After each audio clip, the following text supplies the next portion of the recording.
أسامة الرفعي مخرجنا الجميل، بنشكرك جدا على مداخلتك. وبقى لا هتقول على طول كل ثوره وانت طيب.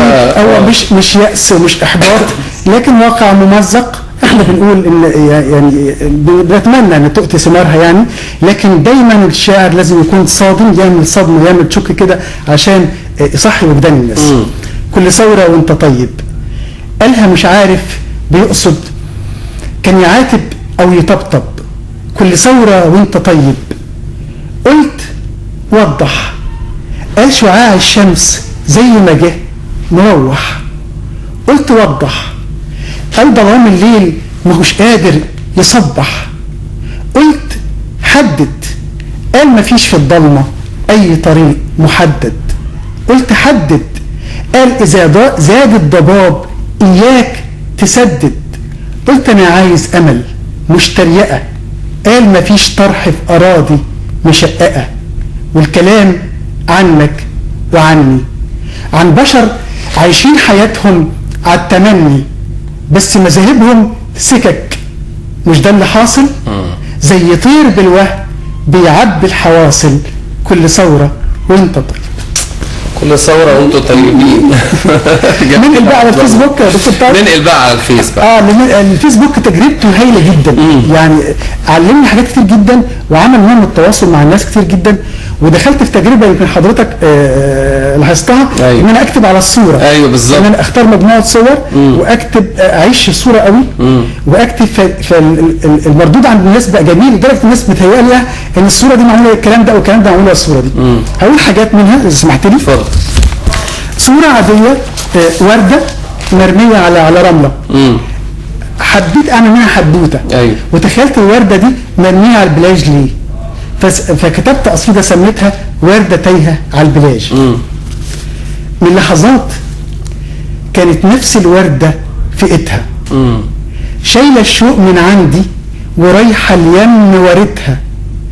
ضحكت كل الشط اتاخد من ضحكتها. اتشجعت وقلت بحبك. قالت غيره انا مليت اشعار وروايه. ايوه. الوردايه ساعتها اتخضت، حست انها حد غريب. بصت عندي بشفقه وقالت ده انا فكرتك ليها حبيب، وانت يا دوب عندها مش اكتر من ما يصيب يا يخيب. اتسحبت الورده ونزلت من صوابعها، ولا همها لو موجه تاخدها ولا ترجعها. حست ان البحر وموجه ارحم من انسان ادعى. الله الله الله. اشكرك. عبد الله، مين اللي اثر فيك من الشعراء؟ في العاميه الاستاذ فؤاد حداد امير الشعراء العاميه بلا منازع. استاذ صلاح جاهين، عم احمد فؤاد نجم. في الفصحى محمود درويش وامل دنقل، صلاح عبد الصبور. كل دول اساتذه، وقبلهم طبعا المتنبي، وبعدهم في الاطار نزار قباني. جميل. عبد الله، يعني وانا بختم معاك اللقاء الجميل قوي ده، واحنا بنبارك لك كمان على الفرصه بعد الاخيره.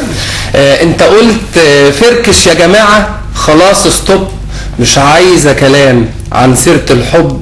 المشكله مش في الهوى والشوق، المشكله ناس مش عارفه تحب. ايه كلام حلو ده، مين ده كده؟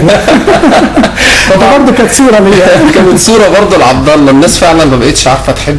مشكلتنا يعني اذا كنا هنختم نختار حاجه، فالاولى بالحب والاولى بالاهتمام والاولى بالتركيز في الفتره دي هي مصر حبيبه الكل. فدايما لما بكلم مصر بكلم حبيبه، ام وصديقه وخطيبه وزوجه. لو ما حسناش الاحساس ده ناحيه مصر مش هنرتبط بيها، لان طول ما صوت الانا بيعلى مصر بتضيع. فانا كتبت حاجه اسمح لي اختم بيها. اتفضل. بس بقول فيها على فين يا حبيبتي. على فين يا حبيبتي،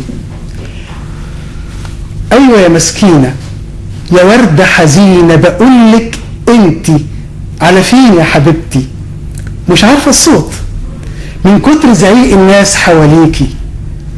انا واحد غير فريقين جاحدين بيقسموا فيكي. انا صوت فلاح من غير فزلكه خضر اراضيكي. انا عامل رغم مرار الظلم يعمر فيكي.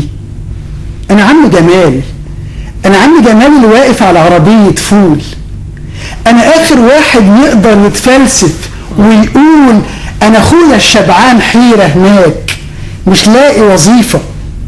انا ابني الخايف بكرة يكون حدوتة سخيفة. انا حد هواكي بجد وعمره ما كان ميكافيلي. انا حد هواكي بجد وعمره ما كان ميكافيلي.